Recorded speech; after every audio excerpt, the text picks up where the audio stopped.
Hello guys, good morning. Tapos na naming ilabas lahat yung gamit ng isang container na to. Bibinta yan eh. May mga gamit niya. Dami. Yung scaffold na yan, galing sa loob yan. Yung haba na yan. Yung haba na yan. Ang haba. Pinahila namin sa forklift. Yan ang mga laman yan. Ang dami sa loob. Katsara. Mga basura yan.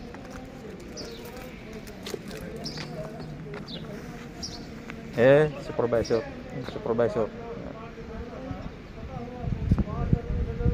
May supervisor this one. This one my group.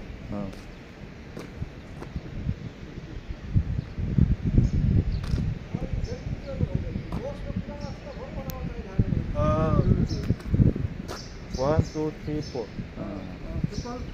Only.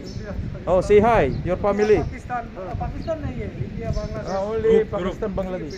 Your group, Yeah, only group. Only Saudi 5 Arabia. people. Only 5 people group.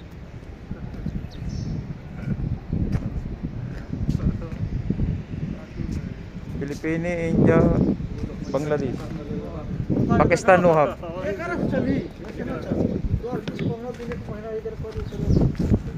One container finish. 2 घंटा 4 घंटा मेहनत करता है रूम में, पूरा रखे हुआ sound box ये वो। I-cleaning lang kami ngayon ng mga container kasi yung container na yan, ibibinta yan. Meron pa doon balan sa kabila, sa kabilang kumpanya. Ito sa kabila to eh. May dalawa pa kami yung balance doon. Puro papel naman. Break time.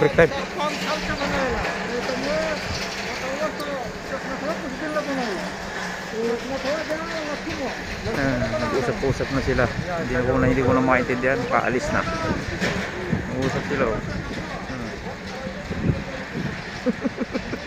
Nag-uusap na sila ng ibang language. Hindi ko na sila maintindihan. Mga luro na kanilang sinasabi. Ito guys, may bago kami project. Yan oh. May materialis, yung mga natirang materialis. Yan ang ginagawa nila. Pero pag dumating na yung maraming materialis, dito na kami gagawa. Yan mga banso yan guys. Pamutol ng bakal yan.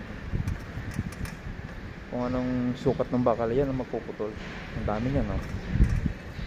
Kompleto yan guys. Ayan oh. May pambutas. Yan loob na yan. Pambutas yan. Pagkaputol dito guys, pagkaputol dyan sa banso na yan, yung 4 na banso na yan, 1, 2, 3, 4 yan. Papasok ko yan dyan. Pupunta na yan dyan. Dyan. Dyan naman bubutasan yan. Kaya paglabas yan doon sa kabila, butas na. I-assemble na lang yan guys.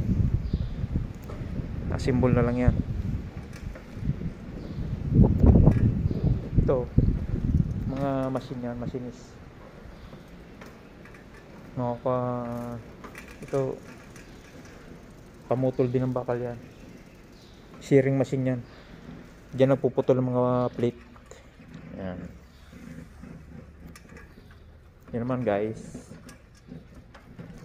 Plasma. SSS sa steel. Walang problema. Plasma yan.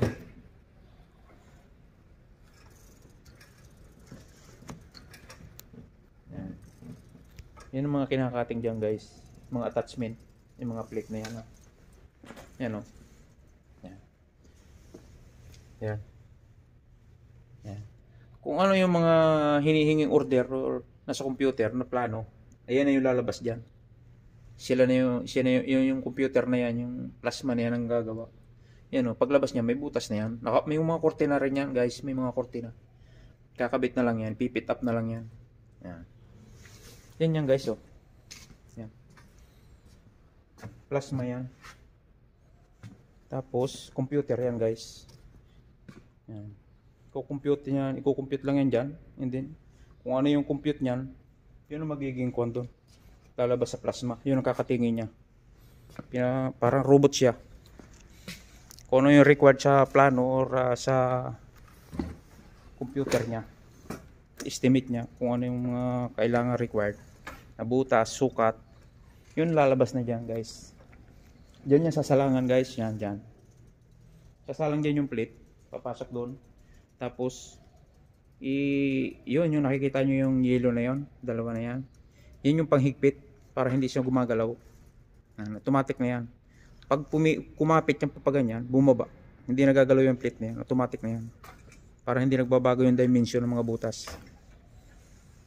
Yan yung fabrication guys. Ang laki ng fabrication dito guys. Dito kami gagawa mga next month siguro. Yan. Yan. Malaki ang fabrication guys yan. Walang tao ngayon kasi Friday. Kami kasi guys, maglilinis lang kami ng mga scrapper dito, mga scrap. Kasi kukunin na ng mga mamimili. Tapos yung mga container, lilinis namin, nilalabas namin yung mga laman. Kasi bibilhin nila yun container. Minatapos na kami, isang piraso pa lang. Meron pa rin dalawa balance. Yung mga maliit lang naman yun, pero puro mga papel yun. Kaya ako nagmamas kasi maalikabok.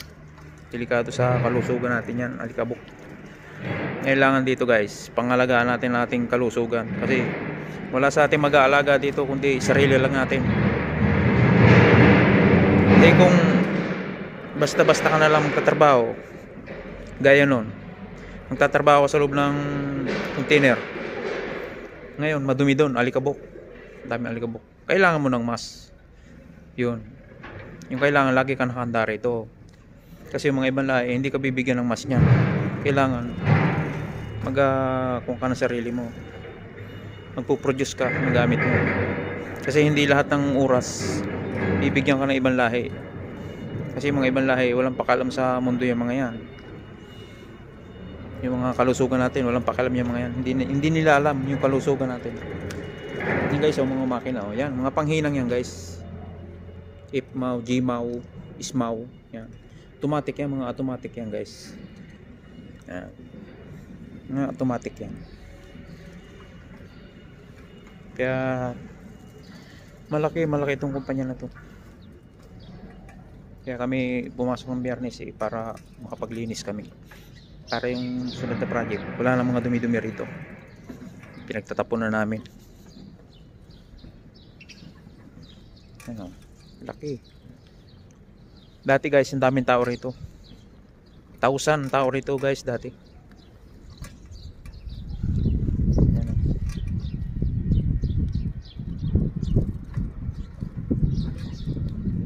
Tatlo tong planta namin dati. Ngayon na natitira na lang, 2 na lang. Yung nasa malayo sa Madjara kasi bininta na yun. Doon sana maganda kasi may kwan doon, may mga dates, may mga prutas doon. Parang Pilipinas lang to guys. Tingnan nyo guys, may mga damo rin. Pwede yan pakain guys sa kwan, sa camel. Yan, kakainin ng camel yan. Yan ganyan. Kaso nga lang, bawal dito ang camel. Bawal pumasok dito. Lawak to guys. Ito naman yung mga crane namin guys. Yung mga namin, yung crane. Yung mga crane, yung mga bumubuhat ng mga materialis. Ito guys. Yan. Ay, standby lang yan dyan. Mga okay pa yan guys. Mga galing sa site yan. Mga ginamit namin sa site. Yan. Mga crane na yan. Madami ditong crane dati guys. Mga malalaki pa dyan. Kaso nga lang bininta na. Kasi kinakuha na, stop na yung site ay. Hindi na masyadong kailangan. Ito natira na lang dito 1, 2, 3, 4, 5 5 piraso na lang guys. Ang ganda yan. Bago pa yan. Hindi lang nila nalilinis.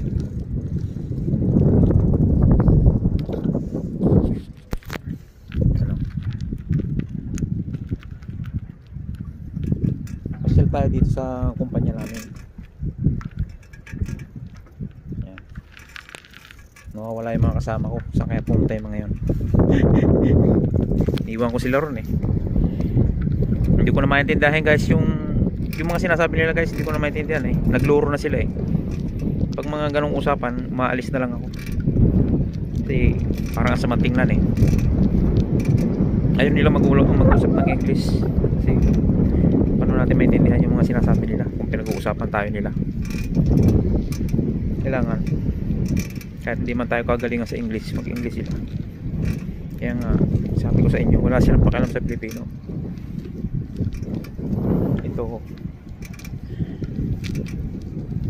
siguro sa Sunday or Monday darating pa yung mamimili ng materialis, mamimili ng mga scrap pala, yung mga scrap kaya mga container na yan.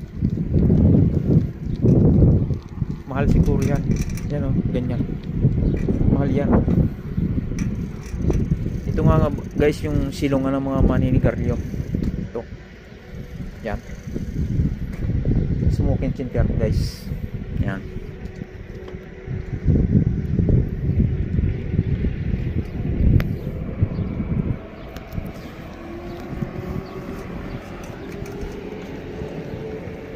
Yan na guys, sumusunod na sila.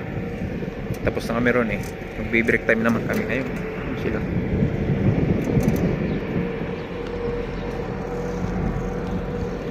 Yan, nakikita nyo yung bahay na maliit yan guys, timbangan yan guys. Yan o, timbangan na lang mga lalabas dito na may kargang bakal. Pagpapasok dito titimbangin din yan. Pag kukuha ng bakal dito ng mga tapos na, titimbangin muna, papasok. Tapos re-record, palabas, titimbangin ulit para makakita kung ilang kilong kinuhang bakal dito. Yan, mga nakikita nyo yung wrap na yan, mga lagay ng gamit yan guys, pinaglalabas na lang dyan kasi hindi na kailangan masyado sa warehouse. Ito nga pala guys, ito ang gate. Yan, mga nagbabantay lang dyan, mga Arabo guys. Yan, hindi ka pwedeng pumasok dito pag hindi ka member ng ng GSW, pag wala kang ID. Dito na ako guys sa labas. Yan, yan mga puno guys, diba ang ganda, ganda ng puno guys dito. Malamig dyan sa ilalim yan kahit tag-init dito. Punta ka lang dyan sa ilalim guys, malamig yan. Ganda ang mga puno dito, tabit dahon guys. Thank you for watching guys. Subscribe and share. Thank you so much. Ingat po kayo lagi. Shout out sa supervisor ko Richard, saka sa kumpare ko Kindo, Arnold Kindo. Kumusta nga dyan?